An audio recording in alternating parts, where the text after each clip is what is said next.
Ibu dan Bapak guru, selamat datang di video kompetensi literasi pendidik tahap cakap dan mahir. Bagaimana profil kemampuan literasi pendidik di tahap cakap dan mahir? Simak penjelasan menurut Perdirjen nomor 0340 berikut ini.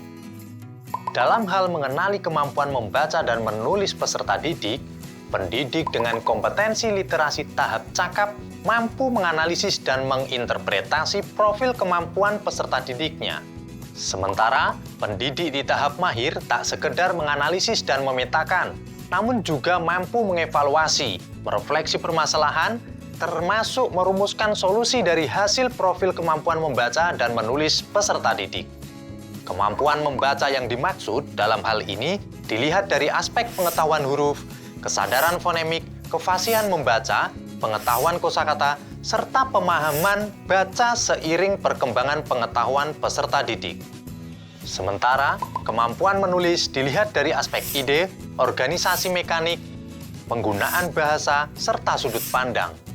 Selain kompetensi dalam hal mengenali kemampuan, pendidik di tahap cakap dan mahir mampu menjabarkan pentingnya lingkungan belajar kaya literasi untuk memotivasi minat membaca dan menulis peserta didik.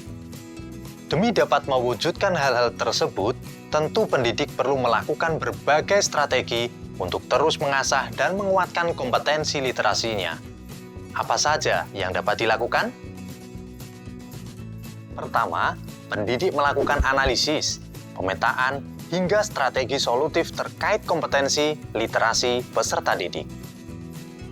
Bu Eka, seorang guru kelas 1, melakukan aktivitas menggambar huruf untuk mengenali kompetensi peserta didik di kelasnya.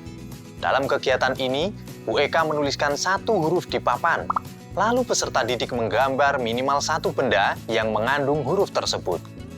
Peserta didik juga boleh menuliskan nama dari benda yang digambar bila sudah bisa. Di pertemuan pertama, Bu Eka menggambar huruf A, I, K, M, dan R secara bergantian. Selama kegiatan, Bu Eka mengamati dan mencatat cara peserta didik memegang alat tulis.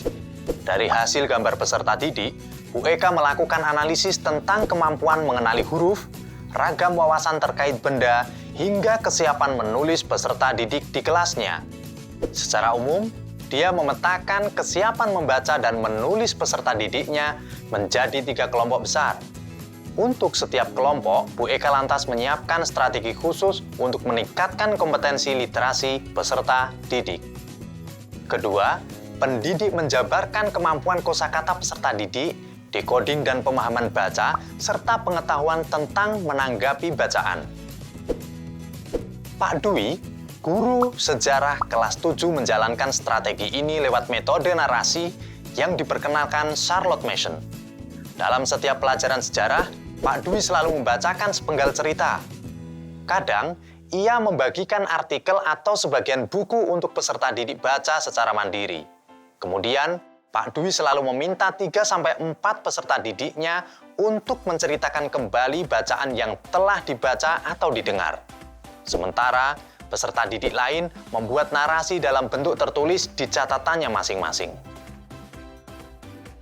Lewat kegiatan narasi ini, Pak Dwi dapat mengenali kemampuan peserta didik dalam hal decoding, memahami bacaan, hingga pengetahuan peserta didik terkait teks. Peserta didik yang kompetensinya rendah biasanya cenderung mengulang kosakata dalam teks tanpa pengembangan lebih lanjut. Sebaliknya, peserta didik dengan kompetensi literasi yang lebih baik dapat mengembangkan dan mengaitkan teks yang didengar atau dibaca dengan pengetahuan sebelumnya. Ketiga, pendidik mampu menganalisis pengetahuan struktur, gagasan, serta pengetahuan tentang kaidah penulisan, lalu mampu merumuskan solusi untuk mengembangkan kecakapan menulis peserta didik.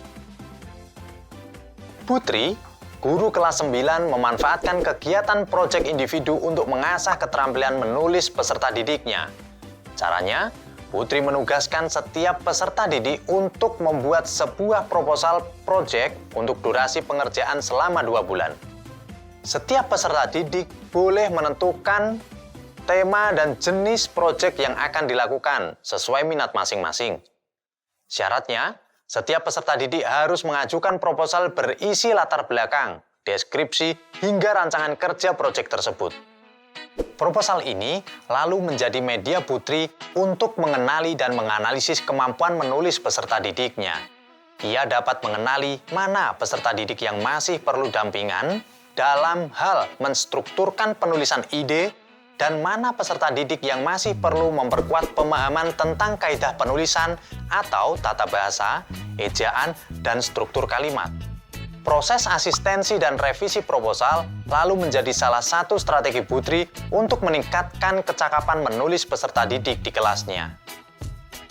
Keempat, pendidik memahami pentingnya peran lingkungan belajar kaya literasi dalam mendorong kreativitas menulis peserta didik.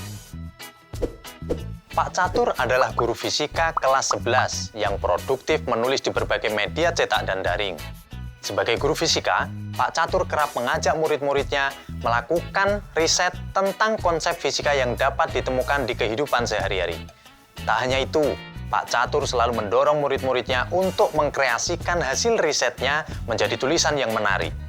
Ia bahkan menyediakan satu laman web khusus bagi para murid untuk mengunggah hasil tulisannya agar bisa mendapat respon dan evaluasi dari banyak pihak.